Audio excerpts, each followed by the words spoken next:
ये बहुत बड़ी भूल है आपकी। आप अपने बच्चों को सही तरबियत नहीं देंगे, उनको सही तालीम नहीं देंगे, मुस्तकबिल में वो आपका नाम रोशन नहीं कर सकता है,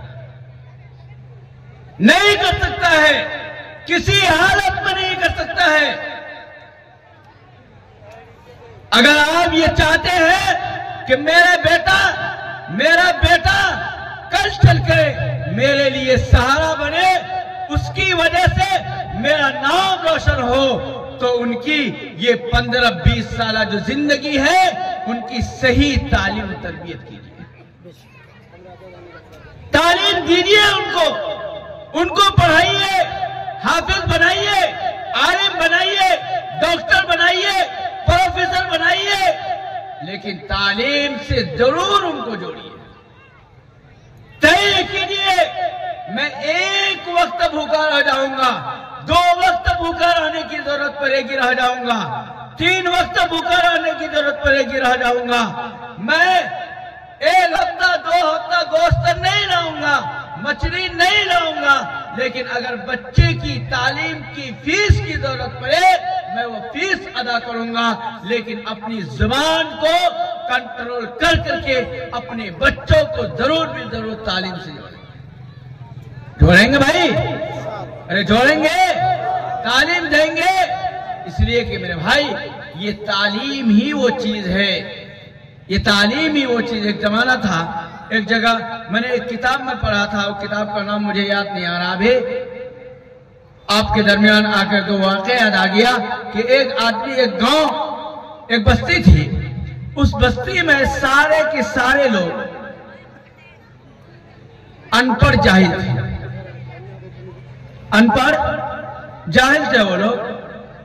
तालीम से या पढ़ाई लिखाई से कोई मतलब नहीं था, भेड़ बकरी चराना यही जिंदगी थी। लेकिन होता है ना, कभी अल्लाह किसी को बड़ा बनाना चाहता है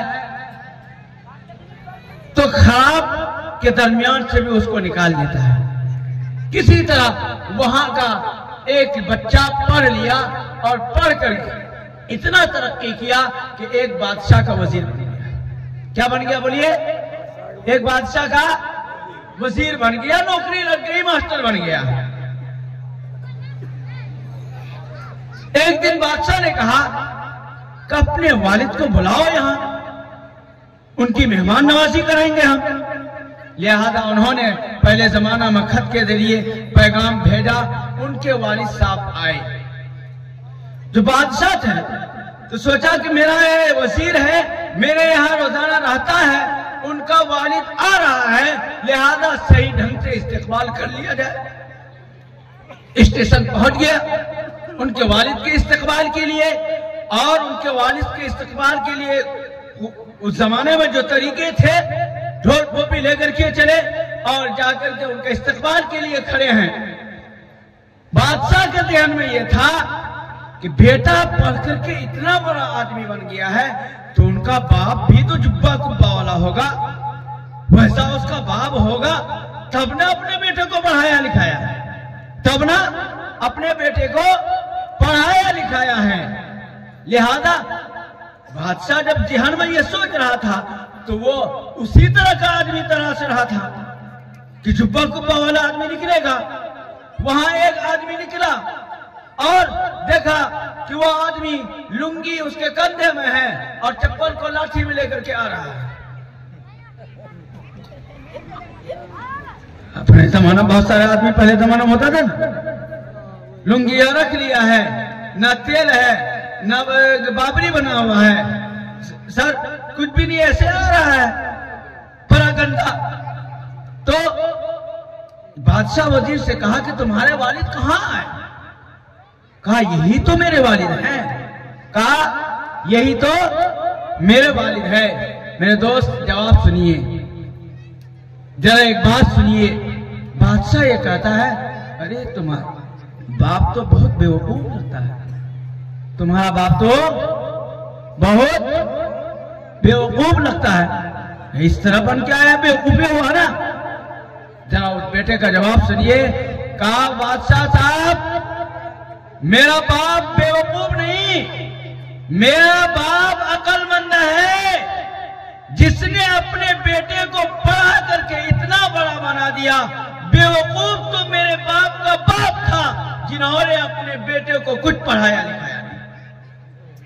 यानी मेरा दादा बेवकूफ था, जिसने अपने बेटे को निरा जाहिल रखा। मेरा बाप अगर बेवकूफ होता तो अपने बेटे को इतना बड़ा मकाम तक कैसे पहुंचाता? मेरा बाप बेवकूफ नहीं है, बेवकूफ उसका बाप है कि जो उन्होंने पढ़ाया लिखाया नहीं। मेरे दोस्तों, अगर आप अपने बच्चे को पढ़ाएंगे लिखाएंगे, तालीम से आरास्ता करेंगे, तो याद रखिए कल चल करके यही बच्चा आपका नाम रोशन करेगा। और अगर पढ़ाइएगा लिखाइएगा नहीं तो फिर सोच लीजिए, मैं हमेशा कहता हूं कि शराबी बन जाएगा, जुआरी बन जाएगा, नशाखोरी करता रहेगा। लाख आप कहिएगा, लाख कोशिश कीजिएगा, फिर आप ढिंडोरा पीरिएगा कि मेरा बेटा ऐसा है, वैसा है, ये है, वो है, शराबी है, जुआरी है। कोई फर्क आपकी बात का उस पर पड़ने वाला नहीं, कोई फर्क नहीं है। आपकी एक बात का असर होने वाला नहीं है। अगर वो शराबी बन गया, वो जुआरी बन गया, वो खराब हो गया, फिर आप लाख कोशिश कीजिएगा, लाख कोशिश कीजिएगा, नहीं समझ पाइएगा। फिर रोजाना आप मार भी खाइएगा और गाली भी सुनिएगा। सुनते हैं रोजाना गाली सुनते हैं। मेरे कहने का यह मकसद नहीं है कि नौजवानों अपने माँ बाप को गाली दो, बिल्कुल कतई हराम है। अल्लाह कल क़यामत के दिन बहुत सख्त सजा देगा। लेकिन मैं ये जरूर कहूंगा कि इन बेटों को आपने तालीम नहीं दिया, तरबियत नहीं दी, आपने सही सोच उन्हें नहीं दिया। आज अगर आपके खिलाफ हो जाता है, आपकी बात का असर उस पर नहीं होता है और आप उनको समझा नहीं पाते हैं, तो नहीं समझा पाइएगा, असर नहीं डलवा पाइएगा। इसका वाहिद हल है कि अपने बच्चे और बच्चियों दोनों को तालीम से जोड़िए, एजुकेशन से दोनों को जोड़िए। बच्चों को भी पढ़ाइए, बच्चियों को भी पढ़ाइए, लेकिन पढ़ाइए जरूर, तालीम उनको दीजिए। जो भी तालीम हो, सबसे पहले दीनी तालीम दीजिए, ईमान वाला बना दीजिए, फिर आप उसको जो बनाना है बनाइए, कोई हर्ज नहीं है। लेकिन ईमान की तालीम पहले दे दीजिए, उनको मुसलमान बना दीजिए। मेरे भाई, उसके लिए जरूरत इस बात की है कि आप अपने बच्चों की तरबियत बचपन से करें, सोच रखें, बचपन से उनकी तरबियत करने की कोशिश करें। हमारे यहाँ आमतौर पर होता क्या है, 8 साल 10 साल हुआ, उसके बाद तब सोचता है कि चलो अब इस बच्चे की तरबियत कर देंगे। लेकिन आप माहौल में देख रहे हैं, 5 साल 6 साल 7 साल का बच्चा सेल्फी पीते रहता है, और सेल्फी की आदत लग गई, कल चल करके शराब की आदत लगी। इसलिए छोटे बच्चे से और उसकी तालीम और तरबियत के सिलसिले में मुफ्ती हुमायूं इकबाल साहब ने बहुत तफसील से बयान किया। मैं तो 4 मिनटों में कुछ बातें आपको रख करके अपनी बात खत्म करने की कोशिश करता हूं।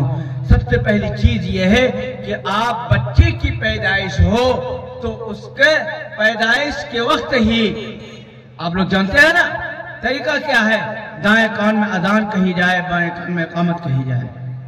आजकल आमतौर पर हॉस्पिटल में बच्चे की पैदाइश होती है, ना अजान कहता है ना इकामत कही जाती है। माँ बहनें वो भी सुनती है, क्योंकि औलाद की पैदाइश के वक्त आमतौर पर औरतें रहती हैं। उनसे भी दरखास्त ये है कि अगर आपको अजान और इकामत की कलिमात आए तो वहीं पर आहिस्ता आहिस्ता ही दाहिने कान में अजान और बाएं कान में इकामत के कलिमात कहिए, वरना किसी से कहलवाइए। फिर बच्चे को लेकर के आइए, एक मुस्तहब अमर यह है कि बच्चे की तहनीक की जाए। क्या की जाए? बच्चे की तहनीक होती है कि अपने यहाँ आमतौर पर इसके रवाज नहीं है। अहादीस में आता है, हजरत आयशा सिद्दीका रज़ियल्लाहु ताला अन्हा फरमाती है कि नबी अकरम सल्लल्लाहु अलैहि वसल्लम के पास अगर बच्चे की वलादत होती थी तो नबी करीम सल्लल्लाहु अलैहि वसल्लम के पास बच्चों को लाया जाता था। आप सल्लल्लाहु अलैहि वसल्लम उनके लिए दुआ क्या करते थे और उनकी तहनीक करते थे। तहनीक होती है कोई मीठी चीज, खजूर वगैरह चबा करके उस बच्चे का तालू या उसके मुंह में डाल देना, ताकि सबसे पहली चीज मुबारक चीज जाए। लिहाजा हमारे यहाँ किसी बच्चे की पैदाइश हो तो किसी आलिम के पास, किसी बुजुर्ग के पास, किसी अच्छे इंसान के पास ले जाए, उनकी गोद में दें, वो बच्चे के लिए दुआ करे और कुछ चबा वगबा करके उनके मुंह में डालने की मीठी चीज वगैरह, ताकि बच्चे की जो हलक के अंदर सबसे पहली चीज जाए वो मुबारक चीज जाए और दुआ हो। अपने आमतौर पर रिवाज ये है कि जब उनको हवा लग जाती है, कोई परेशानी होती है, तब मौलवी साहब के पास जाता है, फूंक दीजिए, ये कर दीजिए, वो कर दीजिए। अरे मेरे भाई, उस बच्चे की सबसे पहले आप तहनीक कराइए, सही तरबियत कीजिए, इंशाअल्लाह इन चीजों की जरूरत नहीं पड़ेगी। इसी तरह एक चीज अपने यहाँ है, साहब ने अभी बताया, नाम रखने में अपने यहाँ बहुत गड़बड़ी है। सही नाम बच्चों की रखिए। क्या नाम रखिए बच्चों के? सही नाम। क्या? गुड्डू, मंगला, सरिचरा, और है ना ये नाम बढ़िया, यही नाम रखना है ना। आप सल्लल्लाहु अलैहि वसल्लम ने फरमाया कि सबसे बेहतरीन नाम अब्दुल्ला, अब्दुल रहमान, जिससे अब्दियत जाहिर हो, बंदगी जाहिर हो, वो नाम रखना है। अंबिया के नाम पर नाम रखना है। अगर अपने यहाँ असल वजह ये क्या है, अपने यहाँ आमतौर पर आदमी ये सोचता है कि नया नाम होना चाहिए। क्या होना चाहिए? क्या नाम होना चाहिए? बोलिए। नया नाम होना चाहिए। कोई नया नाम, उसकी चक्कर में वो आदमी परेशान हो जाता। अगर किसी का नाम अब्दुल्ला हो, पूरी बस्ती में कहीं कोई ये नहीं सोचेगा कि अब्दुल्ला अपने बच्चे का नाम रख दे। हज़रत मौलाना अब्दुल मुसव्विर साहब बैठे हुए, आप देखिएगा अहादीस में कितने सहाबा किराम का नाम अब्दुल्ला है। अब्दुल्ला इब्न उमर, अब्दुल्ला इब्न अब्बास, अब्दुल्ला बिन अमर बिन आस, अब्दुल्ला इब्न मसूद और भी दीगर इबादला, बहुत सारे सहाबा किराम का नाम अब्दुल्ला है। बावजूद वो कि वो एक ही गांव में, मदीना ही में रहते हैं, लेकिन उसका नाम अब्दुल्ला, अब्दुल्ला। बल्कि बाद मर्तबा बेटा का नाम अहमद, बाप का नाम भी अहमद, बेटा का नाम अब्दुल्ला, बाप का नाम भी अब्दुल्ला। अच्छा नाम है, नया नाम की जरूरत नहीं है, नया नाम की जरूरत नहीं है। ऐसा नहीं है कि नया नाम के ही चक्कर में पढ़ करके रह जाए, नया नाम के ही चक्कर में पढ़ करके रह जाए। नहीं, नया नाम नहीं, आप सही नाम रखने की कोशिश कीजिए। नया नाम के चक्कर में बेकार से बेकार नाम रख देता है, बॉबी, सन्नी, ये नाम रख देता है अपने मुसलमानों के। एक आदमी एक मौलाना के पास गया, कहा कि हजरत मुझे एक अच्छा नाम बता दीजिए। क्या कहा? हजरत मुझे एक अच्छा सा नाम बता दीजिए। हजरत ने कहा अब्दुल्ला, तो उसका दादा ही का नाम है। अब्दुल रहमान, तो चचरा नाना का नाम है। यूसुफ, तो उसका चचा का नाम है। मतलब जो भी नाम बताए तो उनको आए ही नहीं, उनको समझ में, चूंकि उनके सोच में है कि कोई नया नाम हो और पटा करके नाम मुनासिब, मेरा फला बेटा का ये है तो उसी एतबार से होना चाहिए। वही जैसे सुफियान, गुफरान, फला फला नहीं पटा के होना चाहिए, मुनासिब नाम होना चाहिए। तरतीब हुआ तो हजरत गुस्सा में थे, कहा कि अच्छा बताओ तुम्हारा पहला बेटा का नाम क्या है? पहला बेटा का नाम क्या है? तो कहा कि हजरत मेरा पहला बेटा का नाम इदरीस है। क्या नाम है? हजरत मेरे पहले बेटा का नाम इदरीस है। तो मौलाना झंझलाए हुए थे, फौरन गुस्सा में आया, कहा कि ओ तुम्हारा पहला बेटा का नाम इदरीस है, इस वजन पर बेहतरीन नाम इबलीस है, तुम अपने बेटा का नाम इबलीस है। वो आदमी खुश हो गया, मौलाना दवाए खान पर यहाँ नाम बता, तखलीफ से कौन कौन नाम बतावेगा? अरे खान पता बटला इदरीस इबलीस, ये सोच है हमारी। मेरे भाई, हंसने की बात नहीं है, बल्कि गौर करने की बात है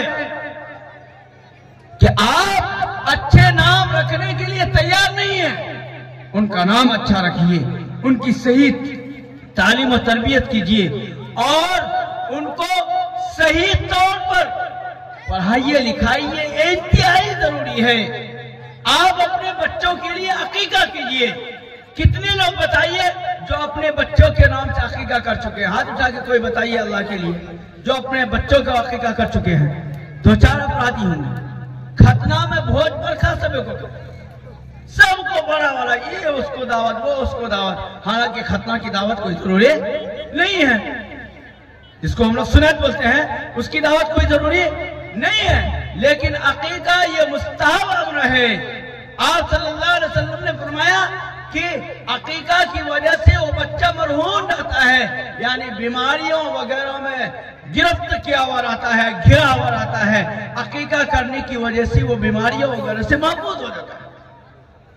कोई अकीका करने के लिए तैयार नहीं है। अगर किसी का बेटा हो तो उसको 2 बकरा या बड़े जानवर में 2 हिस्सा, और अगर किसी की बेटी हो तो 1 बकरा या बड़े जानवर में 1 हिस्सा।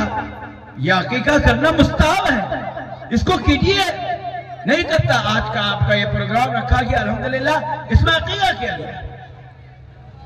और मैंने कहा कि आप अकीका कीजिए। सबसे जलसा नहीं कीजिएगा चलेगा, लेकिन अकीका मुस्तहब है। जलसा तो ये आप कीजिए सवाब के लिए, लेकिन अकीका ये अहादीस से साबित है। लिहाजा उस काम को कीजिए, अकीका कीजिए, बच्चों का अच्छा नाम रखिए, जहां तक हो सके उसकी तालीम और तरबियत की फिक्र कीजिए। मेरे दोस्तों, आपका ज्यादा वक्त नहीं। हज़रत मौलाना अब्दुल मुसम्मिल साहब चतुर्वेदी मददुल आली वो तशरीफ फरमा है, उनके बयानात से मुस्तफीज होना है। आपका वक्त भी बहुत ज्यादा होने वाला है। मैंने चंद बातें आपसे कही है। अपनी औलाद की फिक्र कीजिए। और आज का ये प्रोग्राम नौजवान साथियों, इससे सबक लीजिए। सबक यही है कि आप 7 पीर का नाच नहीं, बल्कि ये तय कीजिए अगर अल्लाह ने हमें औलाद दी है, खुशी हुई है, खुशी हो तो अपनी औलाद होने की खुशी में एक प्रोग्राम करवाइए। 10 लोगों को दावत करके खिला दीजिए, 10 गरीबों को खिला दीजिए, किसी मदरसा के बच्चों को दावत दे दीजिए। ये होता है खुशी का इजहार। इस तरह खुशी का इजहार कीजिए। आप नाच गाना में कीजिएगा। याद रखिए, बच्चे की इब्तिदा आपने नाच गाना से किया है, क्या बईद है कि कल बच्चा आपका नचनिया बन जाए? क्या बईद है? नहीं भी रोक सकते, क्योंकि आपने जैसी तरबियत दिया है हो सकता है कल फल आपको वैसा ही नजर आए।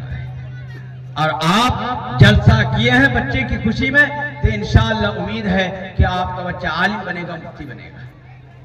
आपका बच्चा इंशाअल्लाह आपका नाम रोशन करेगा। करेंगे इंशाअल्लाह, करेंगे इंशाअल्लाह। तमाम अहबाब करेंगे इंशाअल्लाह, तमाम बातों पर अमल करेंगे। अपने समाज को सुधारने के लिए जरूरी है कि आप अपने बच्चों को सब लोग तरबियत दे दीजिए, तालीम दे दीजिए। बगैर इसके सुधार नहीं कर सकते। मैंने शराब के लिए बहुत कोशिशें की, बहुत सारे अफराद से भी, लेकिन मेरा भी नजरिया यह हुआ कि इस कौम को बगैर तालीम से जुड़े हुए इस बुराई से निजात नहीं पाया जा सकता है। वाहिद हल यह है कि आइए सब लोग तय कीजिए। मैं ये कहता हूं कि मटियारी वाले, अगर आपको मेरी खिदमत लेने की जरूरत पड़े, मैं अलल ऐलान पूरे मटियारी में कहीं भी कहता हूं, अगर 12 बजे रात में भी आप अपने बच्चे की इस्लाह के लिए कोई बात पूछने जाइएगा, नजरुल हक को बुलाइएगा, इंशाअल्लाह आपके मटियारी का आपका ये बेटा उस वक्त आपके लिए हाजिर रहेगा और हमेशा हाजिर रहेगा। अगर उसके लिए कोई कमेटी बना करके, कोई और शक्ल बना करके अपने समाज को सुधारने के लिए कोशिश करने के लिए कोई तैयार है, तो अव्वल वाला में उनका साथ देने के लिए सबसे पहले नजरुल हक का नाम बढ़ेगा इंशाअल्लाह। और मैं इसके लिए कोशिशें भी करता हूं। आपसे मेरी दरखास्त ये है कि मैं अगर कोशिश करूं तो आप साथ देंगे इंशाअल्लाह, देंगे इंशाअल्लाह साथ। आप तमाम ये सोचिए कि हम अपने समाज को जरूर तालीम याफ्ता बनाएंगे। अल्लाह हमें अमल की तौफीक नसीब फरमाए। वमा अलैना इल्लल बलाग। है कि वीडियोस आप तक जो पहुंचा, आपने देखा, आपको पसंद आया होगा। पसंद आ जाए दोस्तों में ज़रूर शेयर करें, और पहली बार हैं तो सब्सक्राइब ज़रूर करें। मिलते हैं फिर दूसरे वीडियोस में। अस्सलामु अलैकुम।